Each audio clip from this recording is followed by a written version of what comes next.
नमस्कार। हमारा आज का विषय है सूरदास जी की बाल लीला प्रसंग भाग 2। कल हमने सूरदास जी की जो बाल लीला प्रसंग है उसमें भाग 1 किया था, जिसमें हमने पहले 4 प्रसंग किए थे। आज हम उसके आगे, ठीक है, जो उनका बाल लीला प्रसंग है जो आपके सिलेबस में लगा हुआ है उससे आगे वो करेंगे। वो मैं शुरू करने जा रही हूँ आज बाल लीला प्रसंग भाग 2।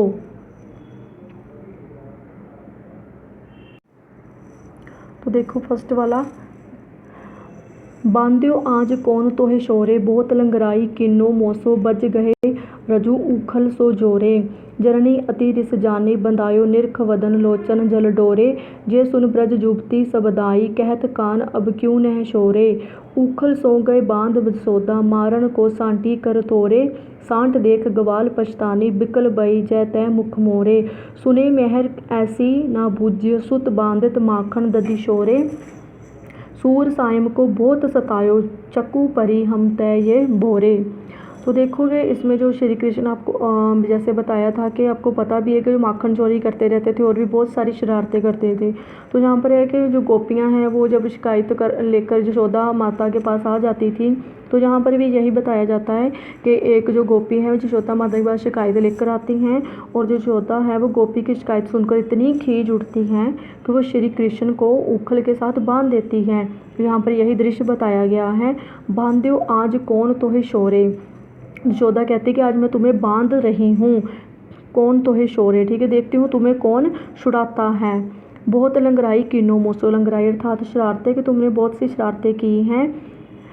बुझ गह रजू उखल सो जोरे, तो ये बात कहकर जो यशोदा है वो कृष्ण की बाह पकड़कर रस्सी को उखल के साथ बांध देती है।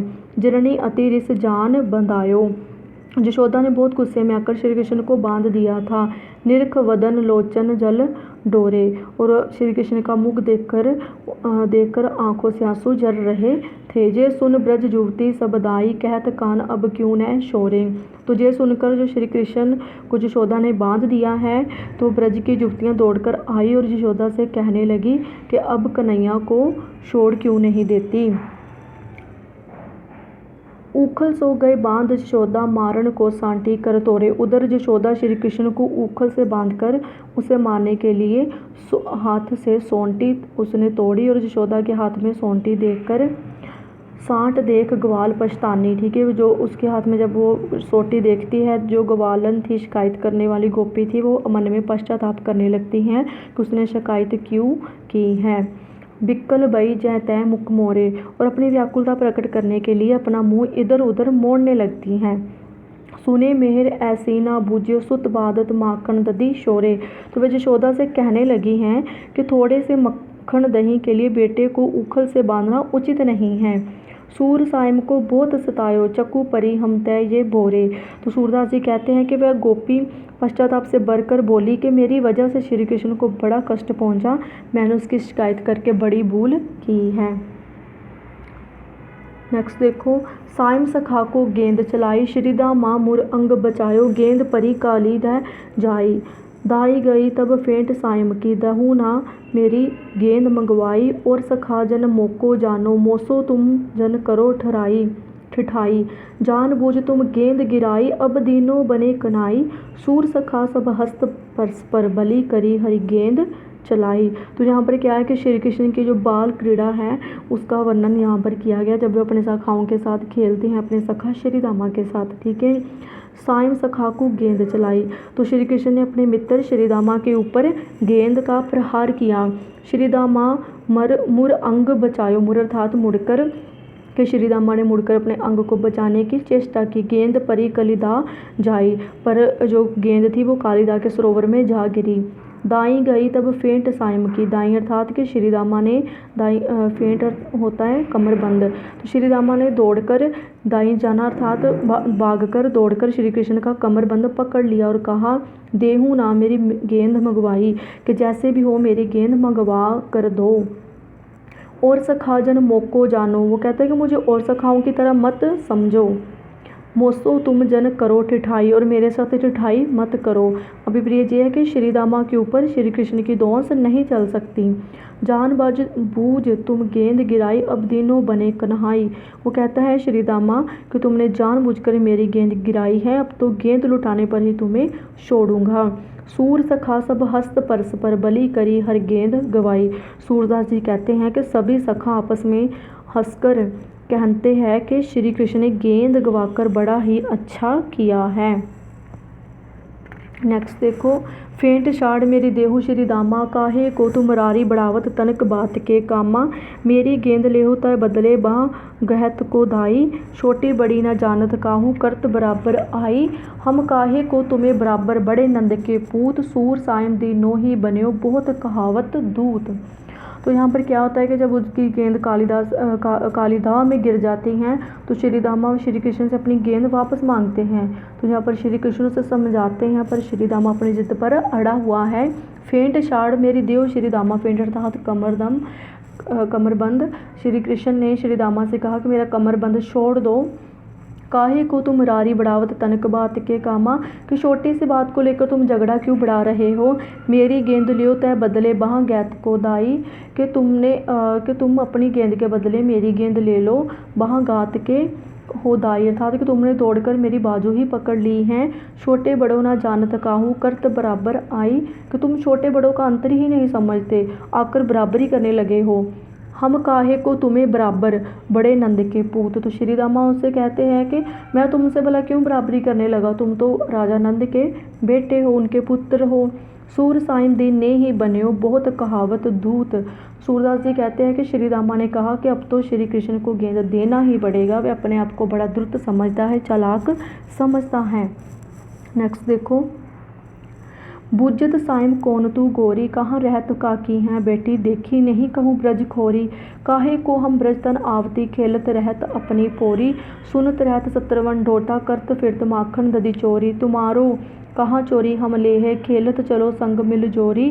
सूरदास प्रभु रसिक शिरोमणि, बातन बुराई राधिका बोरी। ठीक है, बुझत साइम कौन तू गोरी। तो जहाँ पर जो श्री कृष्ण और राधा का मिलन होता है तो श्री कृष्ण उनसे पूछते हैं कि बुझत साइम कौन तू गोरी, के हे गोरी तुम कौन है, तू कहाँ रहती हैं, कहाँ रहत काकी हैं बेटी देखी नहीं कहीं ब्रज खोरी। ब्रज खोरी अर्थात ब्रज की गलियाँ, कि तू किसकी बेटी हैं, तुझे ब्रज की गलियों में कभी देखा नहीं है।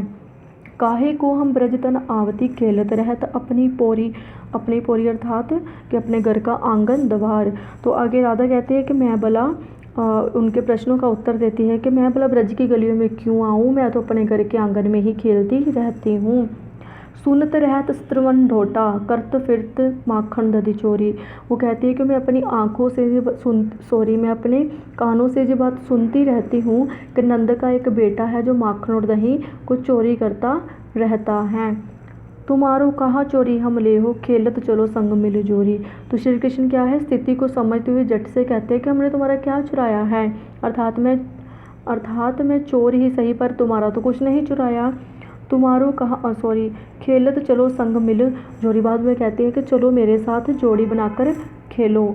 सूरदास प्रभु रसिक शिरोमणि, बातन बुराई राधिका बोरी। ठीक है, तो सूरदास जी कहते हैं कि प्रेमियों सर्वश्रेष्ठ श्री कृष्ण ने बातों ही बातों में बोली राधा बुराई अर्थात बोली राधा को अपने वश में कर लिया। नेक्स्ट देखो, काहे को पर गर शिन शिन जात, घर में डांट देत सिख जननी। नाहिन नेकु डरात, राधा कान कान राधा ब्रज हूँ रहो अतिथि लजात। अब गोकुल को जबो छाड़ो, अपजस हूँ न अगाती। तू वृषभानु बड़े की बेटी, उनके जाति न पाती। सूर सुता समुझावत जननी, सकुचत नहे मुस्काती। यहाँ पर क्या है कि जो श्री कृष्ण और राधा के बीच जो चलने वाले प्रेम था उसको लेकर गांव में अनेक प्रकार की चर्चा होने लगती हैं। तो राधा की माँ उसे समझा रही हैं कि वे श्री कृष्ण के घर ना जाया करे, पर राधा को इसका कुछ असर नहीं पड़ता। यही यहाँ पर चित्रण किया गया है। काहे को पर गर शिन शिन जात, शिन अर्थात क्षण क्षण। राधा की माँ राधा को समझाती हुई कहती हैं कि तू दूसरे पर अर्थात दूसरे के घर बार बार क्यों जाती हैं। घर में डांट देती सिख जननी। ठीक ठीक है। तो माँ अपनी बेटी को घर में डांट कर शिक्षा देती हैं। नाहि न नेकु डरात, आगे के जो बेटी है वो लेश मात्र भी नहीं डरती। राधा कान कान राधा ब्रज, तो ब्रज में राधा कृष्ण तथा कृष्ण राधा की ही चर्चा सुनकर हो रहे हो अतिथि लजात, तो सुनकर माँ को अत्यधिक लज्जा का अनुभव होता है। लजात अर्थात लज्जा का अनुभव होता है। अब गोकुल को जबो छाड़ो अपजस होना अगाती, तो अब तो गोकुल को छोड़ना ही चाहिए क्योंकि यहाँ तो अपजश बढ़ता ही जाता है।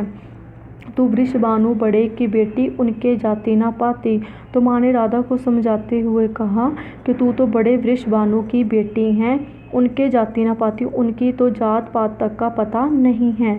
सूर सुता समझावत जननी सकुचत नहीं सम मुस्काती, तो सूरदास जी कहते हैं कि माँ तो राधा को समझा रही है पर राधा सब कुचाने की बजाय मुस्कुरा रही है। ठीक है।